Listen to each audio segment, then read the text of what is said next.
விஜய் வந்து ஜனநாயகன் படம் எடுத்திருக்காரு. அதுக்கு மாற்றா இப்போ கொண்டு வந்து பராசக்தி இறக்குறாங்க. இது குழந்தை கூட தெரிஞ்ச விஷயம். அதிகாரம் கையில் இருக்குது, அதை வச்சுட்டு படத்தை வந்து ஓட்ட சொல்லி மிரட்டுவீங்க, அவ்வளோதானே. வேற என்ன இருக்க போகுது உங்களுக்கு? இதில் என்னங்க இருக்குது பார்க்குறது? இன்றைக்கி நேரத்தில் நீங்கள் 50 வருஷமெல்லாம் உலகம் சுற்றும் வாலிபன் எம்ஜிஆர் படம் வெளியிடும் போது இதே கதை தான் பண்ணாங்க. அதை வெளியிட வர விடாமல் பண்ணாங்க. மிகப்பெரிய அளவில் பிரச்சனைகள் உண்டாச்சு. அதுதான் இப்போ ஜனநாயகன் கடைசி படத்துக்கு பண்ணுறாங்க. ஆனால் வந்து அடிக்கடிக்க மேலே எழுதும்.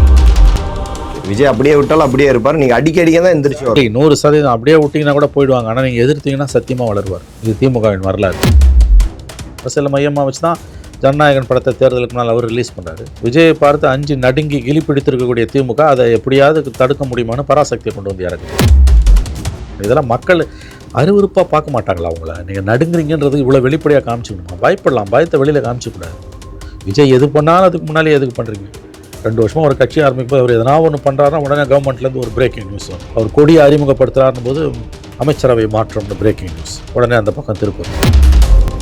75 வருஷம் கட்சி நேற்று வந்து விஜயை பார்த்து ஏன் சார் பயம்? அதுதான் திமுகவோட தலையெழுத்து. அது வந்து 75 வருஷம் பாரம்பரியம், தோல்வி வெற்றிகளை பற்றி கவலைப்படாமல் வளர்ந்த இயக்கம். ஒரு விஜயாலலாம் அந்த கட்சி ஒருபோதும் அழியாது, அழிக்கவும் முடியாது. ஆனால் அவங்க நடுங்குறாங்கன்றது உண்மை. இன்றைய நிலைமையில் திமுகவா விஜயானா திமுகவுக்கு தான் அட்வான்டேஜ். திமுக உதயா விஜயான்னீங்கன்னா அட்வான்டேஜ் விஜய்க்கு தான். அதுதான் அவங்களோட எல்லா பிரச்சனைக்குமே இன்றைக்கி காரணம். முண்டி அடிச்சுட்டு போய் விஜய் எது பண்ணாலும் அதுக்கு போட்டியாக பண்ணுறதுன்றது. அவங்க பெரிய அவங்க அண்ணா திமுகவை பார்த்து பயப்படலைங்க, விஜயை பார்த்து தாங்க பயப்படுறாங்க. அண்ணா திமுக அவங்களுக்கு பிரச்சனையே இல்லை. பிரச்சனை தான். ஆனால் அண்ணா திமுகவை சமாளிச்சலாம், விஜயை சமாளிக்கிறது அவங்களுக்கு ரொம்ப கஷ்டமாக இருக்குது. கரூர் இஷ்யூக்கு அப்புறம் விஜய் போயிடுறது தான் நல்லது. இந்த நீ பேசாமல் அரசியல் விட்டு போயிருன்னு தொடர்ந்து சில பத்திரிகையாளர்களால் சொல்லப்பட்ட அந்த விஷயங்கள் இன்றைக்கி அந்த படத்தை இடம்பெற்றிருக்கு. என்ன அப்படின்னா, நான் வந்துட்டேன், திரும்பி போகிற ஐடியா ஒருபோது இல்லை, நான் கண்டிப்பாக வருவேன் அப்படின்றத மீண்டும் மீண்டும் அழுத்தி சொல்லியிருக்காரு படங்கள் மூலமாக. அதான் ஒரு அரசியல் நோக்கத்தோடு வைக்கப்படுகிற வசனங்கள் தான். அவரோட தேர்தல் பிரவேசத்துக்கு முன்பாக வரக்கூடிய படம் ஜனநாயகன். அதனால் தெளிவாக ஒரு அஜெண்டாவோடு தான் வராரு. அது அவருடைய உரிமை. பிரைம் 9 தமிழ் நேயர்கள் அனைவருக்கும் வணக்கம். இன்றைய நம்ம நேர்காணல் நம்முடன் இணைந்திருப்போர் மூத்த பத்திரிகையாளர் திரு மணி அவர்கள். சார் வணக்கம். தாவேகா அது படங்கள் வசனங்கள் எல்லாருமே அரசியலுக்கு வந்து மக்களுக்கு நல்லது செய்யுங்கன்னா திருடனுங்களாக வந்துருக்கீங்க, திருடுறதுக்கு தாண்டா அரசியல் வர்றீங்க, ஊழல் பண்ணுறதுக்கு தாண்டா அரசியல் வர்றீங்க. கிட்டத்தட்ட இந்த அரசியலில் பேச வேண்டிய எல்லாத்தையும் சினிமா டைலாகாகவே பேசிகிட்டு இருக்காரா சார்? அதான் ஒரு அரசியல் நோக்கத்தோடு வைக்கப்படுகிற வசனங்கள் தான். அவரோட தேர்தல் பிரவேசத்துக்கு முன்பாக வரக்கூடிய படம் ஜனநாயகன். அதனால் தெளிவாக ஒரு அஜெண்டாவோடு தான் வராரு. அது அவருடைய உரிமை. இப்போ பராசக்தியில் இவங்க என்ன வச்சாங்கன்னு தெரியலையே. ஹிந்தி அண்ணாவை கொண்டு வந்திருக்காங்க. இந்தியை வச்சுன்னு எத்தனை நாள் வண்டியை ஓட்டுவாங்க? 60 வருஷம் ஓட்டிட்டாங்க. இவங்க வீட்டு பிள்ளைங்கள்லாம் ஹிந்தி படிக்கும், மற்றவங்க ஹிந்தி படிக்கக்கூடாது. கேட்டால் திணிப்பு தான் எதிர்க்கிறோம், இந்தியை எதிர்க்கலன்னு கதை அழைப்பாங்க. அப்போ அந்த இருதய சுற்றி இல்லாமல் இருக்கக்கூடியங்கன்னா எத்தனை நாளைக்கு ஊரை ஏமாற்றுவாங்க? அது இதுவும் தேர்தலை மையமாக வச்சுது. பழைய கதையை அவங்க கையில் எடுக்கிறாங்க. இந்தி திணிப்பு, இந்தி கேட்டால் இந்தியை திணிக்கிறது தான் எதிர்க்கிறோம், இந்தியை எதிர்க்கலன்னுவாங்க. இது எடுபடாது. 1964 அந்த ஸ்டேட்மெண்ட் மக்கள் மறக்கக்கூடாது. இதில் அந்த போராட்டம் வந்து நியாயமானதாங்க. அன்றைக்கி ரொம்ப கொடூரமான முறையில் லால் பகதூர் சாஸ்திரி கவர்மெண்ட் நடந்துக்குச்சு. இன்றைக்கி 60 ஆண்டுகளில் எவ்வளோ தூரம் முன்னால் போயிருக்கோம் நம்ம. இன்றைக்கி பழைய கதையை 60 வருஷமாக நடந்து கொண்டு வந்து இன்றைக்கி நம்ம பேச முடியாது. திணிப்புனா உங்கள் வீட்டில் எத்தனை பேர் ஹிந்தி படிக்கிறானே அதை சொல்லு. இந்த மந்திரிங்க, திமுக எம்பிக்கள், திமுக மாவட்ட செயலாளர்கள், திமுக முன்னணி பிரமுகர்கள், இவர்களுடைய வீட்டில் இருக்கக்கூடிய குழந்தைகள், அவங்க மகள்கள், பேரன் பேத்திகள் எவ்வளவு பேர் ஹிந்தி பள்ளிகளில் போய் படிக்கிறார்கள். இருதய சுத்தியோடு அவங்க ஒரு அறிக்கையை கொடுக்கட்டும், பேசட்டும். கேட்டால் நாங்கள் விரும்பி படிக்கிறோன்னு. ஆமாம், ஏன்னா திணிப்பதான் எதிர்க்கிறோம் அப்படின்னு சொல்கிறாங்க. இதுதான் கதைன்றது. இன்னொன்று இதெல்லாம் முடிஞ்சு போன விஷயம், அறுத பழசலான விஷயம். குடும்ப அரசியலும் ஊழலும் தமிழ்நாட்டை நாசம் பண்ணின்னு இருக்குது. அதை பேசாமல் ஹிந்தி திணிப்பை பற்றி பேசுகிறீங்கன்னா நீங்கள் வந்து நல்லா ஏமாத்துறீங்க. விஜய் வந்து ஜனநாயகன் படம் எடுத்திருக்காரு. அதுக்கு மாற்றாக இப்போ கொண்டு வந்து பராசக்தி இறக்குறாங்க. இது குழந்தை கூட தெரிஞ்ச விஷயம்.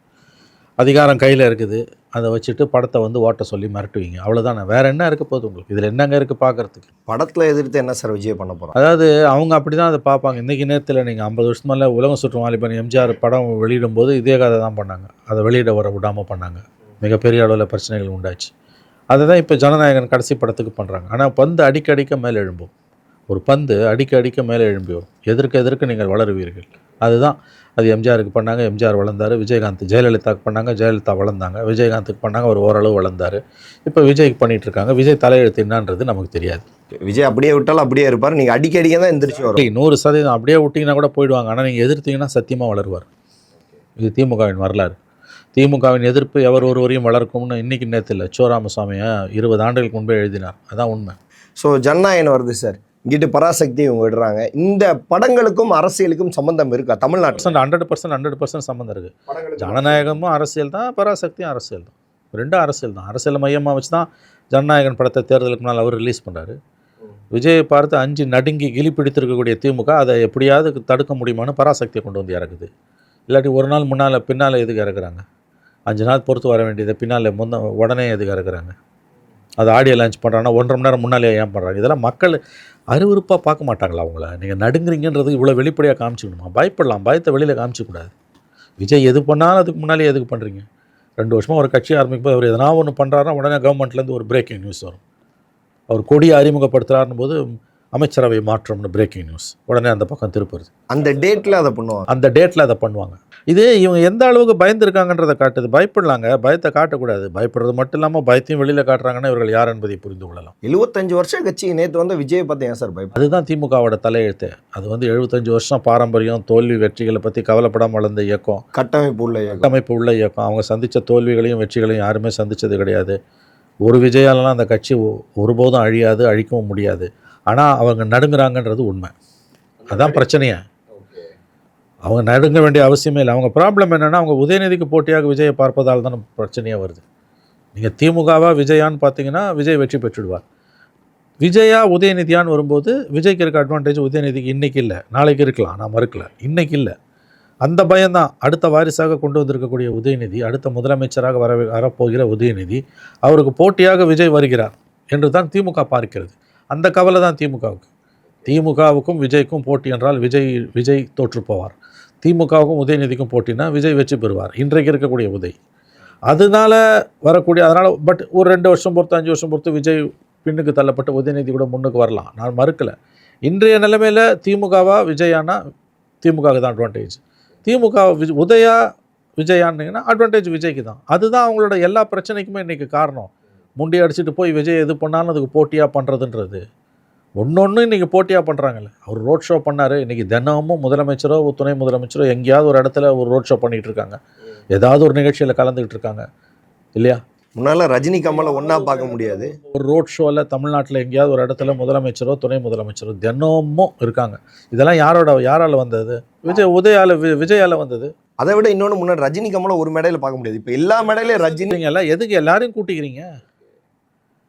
ரஜினிக்கும் கமலுக்கும் என்ன வந்தது? திமுகவோட கருணாநிதி காலத்தில் எப்பயாவது ஒரு தடவை வருவாங்க. இப்போ தினமும் போய் எதுக்கு நிற்கிறீங்க? தினம் இவங்க 2 பேரையும் கூட சேர்த்துக்கிட்டு என்ன பிரயோஜனம் திமுக? அப்போ எதுக்கு திமுக? இது திமுகவோட பதட்டத்தின், நடுக்கத்தின், அச்சத்தின் வெளிப்பாடு. இதுதான் உண்மை. நீங்கள் உங்கள் செய்கைகளே நீங்கள் எந்த அளவுக்கு திமுகவுடைய அச்சத்தை எடுத்து காட்டுகிறது. ஆனால் உதயநிதியை நிறுத்தி அந்த தப்பை பண்ண மாட்டாங்கல்ல சார்? பண்ண மாட்டாங்கங்க. ஆனால் ஏன் இதை பண்ணுறாங்கன்னா, விஜய் கொடுக்கக்கூடிய நெருக்கடி திமுகவுக்கு ரொம்ப அதிகமாக இருக்குது. அவங்களுக்கு பெரிய அவங்க அண்ணா திமுகவை பார்த்து பயப்படலைங்க, விஜயை பார்த்து தாங்க பயப்படுறாங்க. அண்ணா திமுக அவங்களுக்கு பிரச்சனையே இல்லை. பிரச்சனை தான். ஆனால் அண்ணா திமுகவை சமாளிச்சலாம், விஜயை சமாளிக்கிறது அவங்களுக்கு ரொம்ப கஷ்டமாக இருக்குது. பாரம்பரிய திமுக குடும்பங்கள்லேருந்து விஜய்க்கு ஓட்டு போகுது. 3 தலைமுறை திமுக அண்ணா காலத்துலேருந்து, கலைஞர் காலத்துலேருந்து, ஸ்டாலின் காலத்துலேருந்து இருக்கான்னா 10 ஓட்டு இருக்குன்னா 7 ஓட்டு விஜய்க்கு போகுது. குறிப்பாக இளைஞர்கள் ஓட்டு, பெண்கள் ஓட்டு போகுதுங்க. இவங்களோட 1000 ரூபாயும் விடியல் பயணமும் அதை தடுக்கல. இது வெறும் இளம் பெண்கள். நாங்கள் 50 வயது பெண்கள் கூட விஜய்க்கு ஓட்டு போட தயாராக இருக்காங்க இன்றைக்கி. நான் இப்பயும் சொல்கிறேன், இதெல்லாம் இன்றைய நிலவரம். தேர்தல் நேரத்தில் இதில் விரிசல்கள் ஏற்பட்டு கடைசி நேரத்தில் இதில் பாதிப்புகள், விஜயோட வாக்கு வங்கியில் சரிவு ஏற்படலாம். அந்த எலக்ட்ரல் டைனமிக்ஸில் அவங்களால அண்ணா திமுகவை எதிர்கொள்ள முடியாமல் சிக்கல்கள் உருவாகலாம். அதெல்லாம் நான் மறுக்கல. இன்றைய தேதியில் விஜய்க்கு இருக்கக்கூடிய செல்வாக்கு என்பது அசாத்தியமானது. விஜயோட ப்ராப்ளமே அவரால் தாங்க முடியாத அளவுக்கு அவருக்கு சக்தி இருக்குது. இதுதான் உண்மை. அவராலேயே அதை முறைப்படுத்த முடியாத அளவுக்கு அவருக்கு சக்தி இருக்குது. விஜயோட ப்ராப்ளமே அவரால் தாங்க முடியாத அளவுக்கு அவருக்கு மக்கள் சக்தி இருக்குது. இது அவர் எப்படி பயன்படுத்தி கொள்ளப் போகிறார் என்பது தான் அவருடைய சவால்.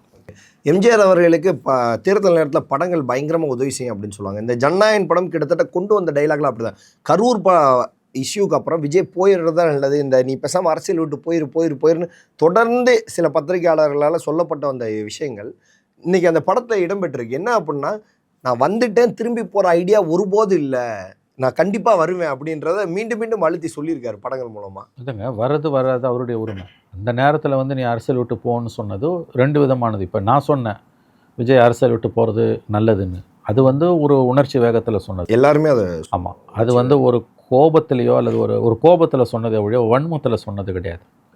நான் என்னுடைய அந்த கருத்தையே என்று மாற்றிக்கொண்டிருக்கிறேன். விஜய் திருந்தணும்னு நான் சொல்லியிருக்கணும். விஜய் வந்து அரசியல் விட்டு போயிருக்கணும்னு நான் சொல்லியிருக்கக்கூடாது. மாறி இருக்கணும்னு தான் சொல்லியிருக்கணும். நான் வந்து அந்த கருத்தை வந்து நான் எப்பயோ என்னுடைய கருத்தை தவறு என்று நான் ஒப்புக்கொண்டு விட்டேன். விஜய் வந்து தமிழக அரசியலிருந்து அப்புறப்படுத்த வேண்டிய ஒரு சக்தி என்று நான் சொன்ன என்னுடைய கருத்தை நான் மாற்றிக்கொண்டு விட்டேன். அது தவறு. ஏன்னா அவர் ரியாக்டே பண்ணாமல் இருந்தால் அந்த கோபத்தில் வந்தது. எல்லார மாதிரியும் அவருக்கும் வந்து மக்கள் மன்றத்தில் போய் நின்று வாக்கு கேட்கக்கூடிய ஒரு அடிப்படை உரிமை அவருக்கு இருக்குது. அந்த ஜனநாயக உரிமையை யாரும் மறுக்க முடியாது. அவர் பொதுவெளியில் மன்னிப்பு கேட்க வேண்டும் என்பதுதான் என்னுடைய கருத்தாக அன்றைக்கும் இருந்தது, இன்றைக்கும் இருந்தது. மற்றபடி அவர் வந்து ஒழிக்கப்பட வேண்டிய சக்தி என்றெல்லாம் நான் என்றுமே சொன்னது கிடையாது. இன்னொரு தரப்பு தனிப்பட்ட குரோதத்தின் அடிப்படையிலையும் திமுக கிட்ட கிடைக்கக்கூடிய லாபங்களின் அடிப்படையிலையும் விஜய் மீது அவர்கள் வைக்கக்கூடிய விமர்சனம். அந்த ரெண்டாவது தரப்பை மக்கள் ஓரம் கட்டிடுவாங்க. விஜயை உனக்கு பிடிக்கிறதுக்கும் பிடிக்காமல் இருக்கிறதுக்கும் உனக்கு 1000 காரணம் இருக்கலாம். ஆனால் திமுக கிட்டேருந்து வாங்க வேண்டியதை வாங்கிக்கிட்டு எலும்பு துண்டுகளுக்காக வந்து விஜய் மீது பாய்ந்து புராண்டக்கூடிய பத்திரிகையாளர் என்ற போர்வையில் இருக்கக்கூடிய, அரசியல் பார்வையாளர் போர்வையில் இருக்கக்கூடிய பல ஜென்மங்கள் இருக்கின்றன. அவர்களை மக்கள் இனம் கண்டு கொண்டு விட்டார்கள். விஜயை அவருடைய செயல்பாடுகளின் அடிப்படையில் நீங்கள் எடை போடுங்க. தப்பு செஞ்சால் விமர்சனம் பண்ணுங்கள், நல்லது பண்ணால் ஏற்றுக்கோங்க. ஆனால் இருக்கவே கூடாது, விஜய் அரசியல்லே இருக்கக்கூடாது, அரசியலேருந்து அப்புறப்படுத்தணும், ஒழிஞ்சு போகணும், விஜய்க்கு அரசியல்லே தகுதி இல்லைன்ற பேசுவதெல்லாம் சர்வாதிகாரத்தன்மை. அது அராஜகம். அதை யார் பேசுவான்னா திமுகவால் தனிப்பட்ட முறையில் லாபம் அடைந்த ஜென்மங்கள் தான் அதை பேசும். அதை தான் நான் தவறு என்கிறேன். இந்த படத்தை ஓட விடாமல் பண்ணால் என்னென்ன பண்ண முடியுமோ எல்லாம் பண்ணுவாங்கன்னு குறிப்பிட்டிருந்தீங்க சார். பராசக்தியை வச்சு ஜனநாயகத்துக்கு ஒரு ஜனநாயகன் படத்துக்கு ஒரு குடைச்சல் கொடுக்க பார்ப்பாங்களே ஒழிய, நாளைக்கு உங்களுக்கு பிடிக்கலன்னா எவன் படத்தையும் நீங்கள் ஓட விட மாட்டீங்களான்ற கேள்வி வந்துடும். ரெண்டாவது, அப்படி ஒருவேளை தியேட்டர்ஸில் நீ பிளாக் பண்ணினா கூட சமூக வலைதளங்களை பிச்சுக்கிட்டு போகுது. அதுவும் அவங்களுடைய கட்சி, அந்த இளைஞர்கள் ஜென்ஸி வந்து அவங்க சமூக வலைதளங்களில் தான் குடும்பமே நடத்துகிறாங்க. அவங்க அங்கே தான் குடியிருக்காங்க. ட்விட்டர் வெற்றி கழகம்லாம் ஒரு காலத்தில் அப்போ பீக்கில் அவங்க வந்து அதனால் வந்து அதுக்கப்புறம் அதுக்கு எதிர்வினை வரும்ல. அவங்க பராசக்தியை போட்டு அடிப்பாங்கள்ல. கெடுவான் கேடு நினைப்பான், அவ்வளோதான். தாவேகா பனையுரை நோக்கி படையெடுக்கும் காரில் எல்லா கட்சி கொடிகளும் இருக்குது. 20 விஐபிக்கள் சேர இருக்கிறதா தகவல் வெளியாகிருக்கு. அதிமுக, திமுக, காங்கிரஸ் எல்லா கட்சியும் சொல்கிறாங்க. தாவேகாவோட நிலைப்பாடு என்னவா இருக்குது? விஜய் அவர்கள் வருகை, செங்கோட்டையன் அவர்கள் வருகைக்கு பின்னாடி நிறைய பேர் வந்து சேர்ற மாதிரி பார்க்குறோம். தாவேகாவோட நிலைப்பாடு இப்போ வரைக்கும் என்னவா சார் இருக்குது? ஆமாம், இப்போ திமுக அதிமுக மாற்று என்று அவங்க வந்திருக்கிறாங்க. நாங்கள் பிரைமரி ஃபோர்ஸ்னு சொன்னாங்க. மற்ற கட்சிகள்லேருந்து போய் சேர்றாங்கனால ஒரு நம்பிக்கை வர ஆரம்பிச்சிருக்கு அந்த கட்சி மேலே மக்களுக்கு தான் நம்ம புரிஞ்சுக்கணும். இப்போ திமுக ஆட்சியில் இருக்குன்னா கடைசி காலத்தில் அதிமுகவில் போய் சேருவாங்க. அப்படின்னா அதிமுக ஆட்சியில் வரப்போகுதுன்னு அர்த்தம். இந்த மாதிரி கட்சிகள் மாறி போய் சேர்றது சகஜம்தான். ஆனால் அதிகாரத்தில் இல்லாத கட்சியை நோக்கி போகிறாங்கன்றதான் ஆச்சரியமானது. இப்போ திமுகவில் இருந்து அதிமுகவுக்கும், அதிமுகலேருந்து திமுகவுக்கு போவது சகஜமானது. ஆனால் 2 கட்சியிலேருந்தும் போய் தாவேகால இது வரைக்கும் கண்டெஸ்ட் பண்ணாத கட்சியில் சேர்றாங்கன்னா நம்ம அது ரொம்ப சுவாரஸ்யமானது, கவனிக்க வேண்டிய ஒன்று. ஒரு நம்பிக்கை வர ஆரம்பிக்குது. இது 2 கட்சிகளுக்குமே வந்து ஒரு எச்சரிக்கை மணி. திமுக அதிமுக 2 பேருக்குமே. பட் இன்றைக்கி சேர்ந்தவங்களில் வந்து பெரிய மாநிலம் தழுவிய அளவில் அறிந்த முகங்கள் யாரும் இல்லை. இப்போ செங்கோட்டையன் சேர்ந்தார்னா அதுக்கு அடுத்த லெவலில் இப்போ ஓபிஎஸ் டிடிவிஎஸ் போய் சேர்றாங்க, இல்லை கூட்டணி வைக்கிறாங்கன்னா அது பெரிய நியூஸ். மற்றபடி வந்து செங்கோட்டையன் அளவுக்கு அந்த அளவுக்கு பிரபல்யமானவர்கள் யாரும் இது வரைக்கும் சேரலை. பட் நிறைய பேர் அங்கே நகர்றாங்கன்றது முக்கியமான நியூஸ் தான். ஏன்னா அதிகாரத்தில் இல்லாத கட்சியில் போய் சேர்றது ஒரு பக்கம் இருந்தாலும் இன்னும் அரசியலுக்கே, வாக்கு அரசியலுக்கே வராத கட்சியை நம்பி போகிறாங்க இல்லை சார். அதிகாரம்ன்றது இருந்திருக்கலாம், இல்லாமல் இருக்கலாம். வாக்கு அரசியல் இன்னும் அடி எடுத்து வைக்காத கட்சியை நம்பி எப்படி போகிறாங்கன்றது தான் ஒரு கேள்வியாக இருக்குது. ஆமாம், வாக்கு அரசியல் இல்லாதவங்களை நோக்கியும் போகிறாங்கன்றது மக்களுக்கு நம்பிக்கை வர ஆரம்பிச்சிருக்கு. திமுக அதிமுக மேலே மக்களுக்கு இருக்க வெறுப்பு தான் அதுக்கு ஒரு காரணம். 2 திராவிட கட்சியும் வேணான்னு சொல்கிறவங்க தமிழ்நாட்டில் இருக்காங்க. 50 வருஷமாகவே இருக்காங்க. அதில் அதிகாரத்தில் திமுக இருக்கும்போது ஆன்டி இன்கம்பன்சி வெறுப்பு அதிகமாக தான் செய்யும். அது முன்பு அதிமுகவில் அடைக்கலமானது இப்போ அதிமுக விட்டு விஜய்க்கு போகுது. இப்போ இந்த 2 கட்சியிலேருந்தும் போகிறாங்கன்னா கவலைப்பட வேண்டியது அதிகமாக அதிமுக தான். திமுக விட ஏற்கனவே தோல்வியில் நிற்கிறாங்க அவங்க. அதிகப்படியான கவலை அதிமுகவுக்கு தான் வேண்டும். இப்போ ஓபிஎஸ் செங்கோட்டையனெல்லாம் வெளியில் அனுப்புனது எடப்பாடி செய்த தவறு. அதே மாதிரி ஓபிஎஸ்ஸை உள்ளே சேர்த்துக்காததும் தவறு. கூட்டணியில் டிடிவியை சேர்த்துக்கொள்ளாததும் தவறு. ஸோ எடப்பாடி பழனிசாமி அவர்கள் ஏதோ ஒரு நம்பிக்கையில் நிச்சயமாக திமுக அதிமுக ஆட்சி மாறி மாறி வரத்தால் நம்ம வெற்றி பெற்று விடுவோம்னு நினைக்கிறாரு. இந்த முறை அது கடினம். புதுசாக பிளேயர்ஸ் உள்ளே வந்துட்டாங்க. ஆகவே விஜய் கட்சியில் இன்றைக்கி பல கட்சிகள்லேருந்து போய் சேர்றாங்கன்னா அதிகம் கவலைப்பட வேண்டியது எடப்பாடி பழனிசாமி தான். ஏன்னா அதிமுக மினி அதிமுக தான் தாவேகா அப்படின்னு வச்சுக்கலாம் சார். அதிமுக ஒரு பக்கம், மினி அதிமுக தான் தாவேகா. ஏன்னா போய் சேர்றதுல பெரும்பான்மையான ஒரு 70% பேர் வந்து அதிமுக சார்ந்தவர்கள் தான் இருக்கிறாங்க. இன்னைக்கு கூட ஏடிஎம்கே முன்னாள் எம்எல்ஏ புது எம்எல்ஏ பெரியசாமி தான் சேர்ந்திருக்கிறாரு. நிறைய பேர் அடுத்து வரவிருக்கவும் அதிமுகவை சார்ந்தவர்கள் தான். இதெல்லாம் எடப்பாடிக்கு பாதிப்பா இருக்குமா, இல்லை விஜய் அவர்களுக்கு பெரிய ஆதரவா இருக்கு? இல்லை, எடப்பாடிக்கு தான் பாதிப்பு. இது அதிமுகவுக்கு பாதிப்பு. விஜயோட கட்சியில் போய் அதிமுகலேருந்து இவ்வளோ பேர் சேர்றது எடப்பாடிக்கு பாதிப்பு. திமுகலேருந்தும் சேர்றாங்க. வாக்குகள் 2 தரப்புலேருந்தும் விஜய்க்கு போகுது. 2 கட்சிக்குமே சேதாரம் அதிகங்க, அதில் சந்தேகமே வேணாங்க. ஆனால் அது ஆட்சி மாற்றத்த அளவுக்கு போய் முடியுமா, தொங்கு சட்டமன்றமா என்னன்றதெல்லாம் நம்ம பொறுத்திருந்து தான் நம்ம அதை பார்க்கணும். தொங்கு சட்டமன்றத்துக்கு தான் வாய்ப்புகள் அதிகம் நான் நம்புகிறேன். இந்த மாதிரி பல கட்சிகள்லேருந்து விஜய் நோக்கி நகருவது என்பது 2 கட்சிகளுக்கும் விடப்பட்ட ஒரு எச்சரிக்கை. செங்கோட்டையன் அவர்கள் வருகைக்கு பின்னாடி இது அதிகமாக இருக்குன்னு நினைக்கிறேன். செங்கோட்டையனோட வருகைக்கு பிறகு தான் அது அதிகமாக இருக்குது. ஏன்னா அதுக்கு முன்னால் புஷியோ ஆதவ அர்ஜுனாவோ அவங்க ஒன்றும் பெரிய நாடறிந்த முகங்கள் கிடையாது. செங்கோட்டையன் அதிமுகலே பழந்தன்னு கொட்டப்பட்டவர், 53 ஆண்டு கால உறுப்பினர். அவருக்கே இது அவர் வராருன்னு போது கட்சிக்கு ஒரு நம்பிக்கை கூடுகிறது. பொங்கலுக்கு அப்புறம் ஓபிஎஸ் டிடிவி கண்டிப்பாக இந்த கூட்டணியில் தான் வருவாங்க. பொங்கலில் உங்களுக்கு முடிவை சொல்லிடுறேன்னு சொல்லிட்டு போயிருக்காரு. எந்த நம்பிக்கையில் ஓப்பன் ஸ்டேட்மெண்ட்டாக ப்ரெஸ் மீட்டில் அதை சொல்லியிருக்கிறாரு? இல்லை, அது ஒவ்வொரு எந்த பொங்கல்னு பார்க்கணும். 26 பொங்கலா 27 பொங்கலான்னு இப்படி தான் அவர் வந்து டிசம்பர் 24ன்னாரு, இப்போ பொங்கல்ன்றாரு. ஸோ அது தண்ணியில் எழுதி வைக்கணும். அங்கேருந்து அமித்ஷா ஒரு பார்வை பார்த்தா இவர் என்ன ஆவாங்கன்னு தெரியாது. இவங்கெல்லாம் அமித்ஷா பார்க்க மறுக்கிறார். அமித்ஷாவின் கோபம் நயினார் மீது தான் இருக்கிறது. ஓபிஎஸ்ஸையும் டிடிவியையும் வெளியில் விட்டது நீங்கள் செய்த தவறு என்று தான் தமிழக பாஜக தலைமை மீது அமித்ஷா கோபமாக இருக்கிறார் என்ற தகவல்கள் வருகின்றன. ஸோ எல்லாம் சேர்ந்து கொலாப்ஸ் ஆகிட்டு இருக்காங்க. அது மட்டும் தெரியுது. எதிர்கட்சிகள் கொலாப்ஸ் தமிழ்நாட்டில். தாவேக்கா அந்த எதிர்கட்சி இடத்த பிடிக்குமா சார்? அதிமுக இடத்த தாவேக்கா பிடிச்சிருச்சா? இல்லை, இப்போ பிடிக்கல. அதுக்கான வாய்ப்பு இருப்பதாக இப்பொழுது கருதப்படுகிறது. மக்கள் முடிவு சொன்னால் தானே தெரியும். தேர்தல் முடிவுக்கு பிறகு தான் அது பிடிச்சதா பிடிக்கலையான்றது நமக்கு தெரிய வரும். கோட்டை விட்டுதா பிடிக்கலையா, இல்லை இதெல்லாமே மாயையா அப்படின்றது நமக்கு அப்புறம் தான் தெரிய வரும். இன்றைய பர்செப்ஷன் வந்து 2வது இடத்தை நோக்கி அதிமுகவை பின்னுக்கு தள்ளிவிட்டு தாவேக்கா நகருகிறது என்பது இப்பொழுது இருக்கக்கூடிய ஒரு பர்செப்ஷன். அதை நீங்கள் புரிஞ்சுக்கணும். ஏன்னா இல்லை வர்ற எல்லாரும் சேர்ந்துட்டாங்கன்னா கிட்டத்தட்ட நமக்கே ஒரு சேர்றதை வச்சுனால மக்கள் என்ன நினைக்கிறாங்கன்னு தெரியலையாங்க சார். இவங்களோட ஆதரவு தானே சார் அந்த மக்களுக்கு? உறுதியாக சொல்ல முடியாது. அது நீங்கள் வந்து மக்கள் அவ்வளோ முட்டாள நினைக்காதீங்க, அப்படி டேக்கன் ஃபார் கிராண்டடாகவும் நினைக்காதீங்க. தேர்தல் முடிவுக்கு பிறகு தான் அந்த கேள்விக்கு பதில் கிடைக்கும். அதிமுகவை தாவேக்கா பின்னுக்கு தள்ளிவிட்டதா என்ற கேள்விக்கான விடை தேர்தல் முடிவுகள் வரும்போது தான் நமக்கு தெரியும். இப்போ அதுக்கு நம்ம முடிவு சொல்ல முடியாது. இதெல்லாம் எப்படி வேணால் போகலாங்க, உங்களுக்கு ஞாபகம் வச்சுக்கோங்க. ஓகே. ஏன்னா ஒரு சில பேர் ஒரு கட்சிக்கு போய் தாவுறாங்க. திமுகலேருந்து அதிமுக போவாங்க, அதிமுகலேருந்து திமுக போவாங்க, மற்ற கட்சிகள் உடஞ்சு கொஞ்சம் கொஞ்சமாக போவாங்க.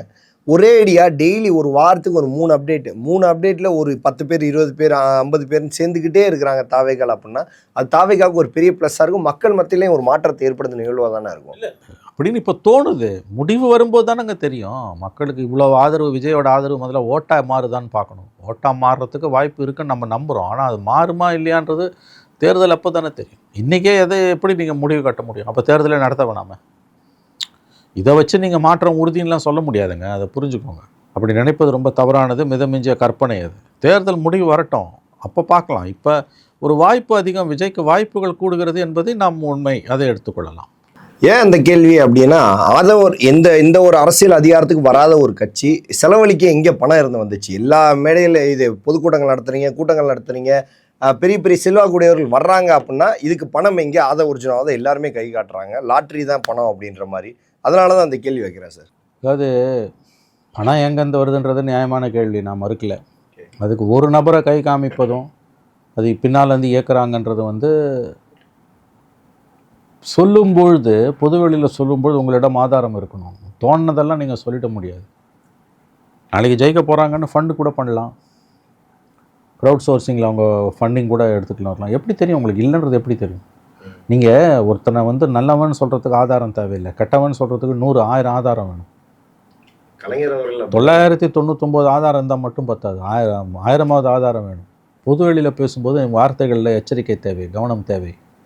அதனால் வந்து இவன் செலவு பண்ணுறான், இவர் செலவு பண்ணுறாரு, அவர் செலவு பண்ணுறான்றதெல்லாம் ஆதாரம் இல்லாமல் பேசுனீங்கன்னா அவதூறு, 100% அவதூறு.